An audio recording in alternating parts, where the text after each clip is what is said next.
Hey, what's up guys? Flickiify here, back with episode 7 of my career mode with Kaiserslautern. Our first game is going to be against Dynamo Dresden, and we create some good opportunities at the beginning, mainly due to defensive errors. The first goal is going to be just a poor clearance by the defense, passes right to Nabry, and he is going to finish that easily, giving us the early 1-0 lead in the 10th minute, and that's a great way to start the game and a great way to start off the episode. But here's Jensen on the free kick. Check out this for a diving header. Matt Moore, what a player he's been for us.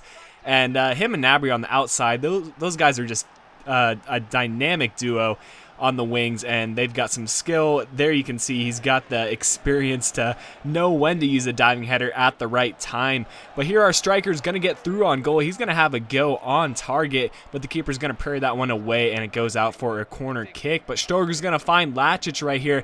He is going to try to beat the defender, gets the ball taken away, and he gets pushed to the ground. Thought it would be a penalty, but the ref was not going to have any of that, and the play continues on. Match was still 2-0, so it didn't really matter too much that the ref wasn't giving us a penalty, but still, you know, that definitely looked like a clear-cut penalty to me. And there again, it very well could have been another penalty, and it seems like those are always called against me, but they never get called for me. Let me know what you guys, your experience with penalties, and whether you get penalties in career mode a lot. I don't get a lot of penalties, but I seem to concede quite a few every now and then. But regardless, we still pull out with the 2-0 win, and that was a good result for us. And we get a monthly scouting update from our scout in Belgium, and we still got 1 month left, so I don't believe I sign any of these players, just so I can get a clear-cut look at how good they really are and whether I want to sign them. And here we're just going to re-sign a couple of our players if I do decide to continue on with this career mode for a second season. Of course, we got FIFA 15 in about a month and a half. But I am not sure whether I'll continue this one or whether I'll continue the Chelsea. You guys can also let me know what you guys think down in the comment section below, and I'll definitely be taking your input on that into my decision. But there you can see we are currently sitting 5th place in the league, so we definitely could be doing better, seeing as we should be at first by the end of the season. And I think it's definitely something that we can still manage to achieve. Because I feel like we've been improving throughout this season. We can even add a couple of players in the January transfer window to help improve the squad. But we're going to continue on in this second match. Here Nabry on the outside showing some of that pace, and he will be looking for the cross, sends in the cross, and it's going to be Bunyaku, and he will finish that one, making it 1-0 for us in the 20th minute. Nice header right there, and that's just easy stuff, and those are easy goals to score. And probably the easiest way to score on Legendary difficulty. It is so difficult to pass and break down the defense on Legendary difficulty, and it's much easier to just run the ball down the wing and cross it into your striker who is good in the air. But here they're going to get the ball stolen from us, and they're going to find Younglas. He's going to get the ball stolen from him. Torion's just going to play it back to the keeper, and that is a easy clearance for us. And we're going to get the ball right back here, and here's Zoller actually managing to dribble through the entire defense. Great job by him to create some space, and look at that for a finish.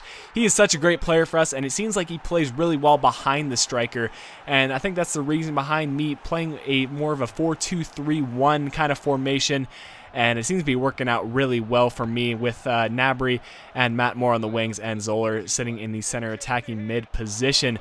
But here we're just going to clear the ball out easily on the defense, go on the counter attack. It's Ede on the outside. He's got quite a bit of pace, and he's going to show it right here, managing to send in the cross.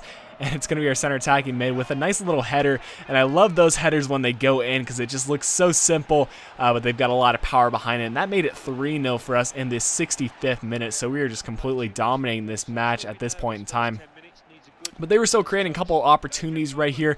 This one, a good save by Sipple, and we managed to clear it out yet again and go on the counter-attack. It's Ede. He's going to play it outside to our center attacking mid. He's going to find Fortunas on the outside. Play it back to Ede. Ede sees the running Carl, and Carl is going to continue on with the run. He's going to do a couple of skill moves and has a shot on target right here, and on the rebound it's going to be another easy finish for Bunyaku, and he's going to pick up his second in the match, making it 4-0 for us, and just adding to the defeat for the other team. Here they're going to continue on, trying to create a couple of chances. They're not giving in. A nice job by the outside mid to create some space, and they're going to finish this one. And this is just so silly, guys, and it was just one of those EA AIDS moments where nothing was going to happen for me, and they actually score a really nice back heel. But you could see Sipple almost ran the ball into the goal, and then just poor clearances, and just one of those moments where you really can't do much. But it didn't really matter too much since we already had the 4-0 lead. Here Jensen's going to try to pick up a 5th goal for us, but it was not meant to be, and they're going to be able to go on the counterattack right here. Leonardo picks the ball up, but we steal the ball from them. They steal it right back, and here they finally continue with their counterattack. It's going to be their striker finding Valentini on the outside. He is going to look for the man running, and he will send in the through ball to Clog. He will get a couple of skill moves, and he's going to work the ball on the outside, sends in the cross, and it's going to be them. They're going to pick the ball up on the outside. He is going to look for the cross yet again, and just a couple of failed clearances, and they just continue keeping the ball in the box. Hoffman sends it in, and eventually Youngloss is going to be able to finish that one, making it 4-2 in the 86th minute. But at this point in time, I wasn't worrying too much since the game was just about finished, and we do pick up the 4-2 result. So that's 2 consecutive wins for us, and that's really what we need to continue on doing if we want to be able to finish first in the league.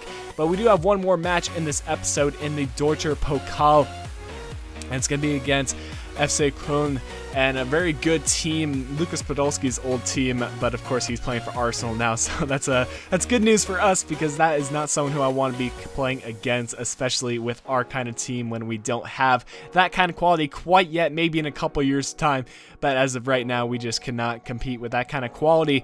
But here's their starting 11. Looks like a 4-1-4-1.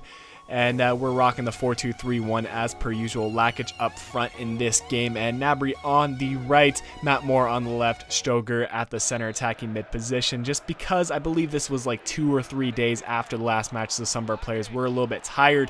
But to begin the match, we had a pretty good opportunity right there, but it skied over the bar, and that was not the best of chances.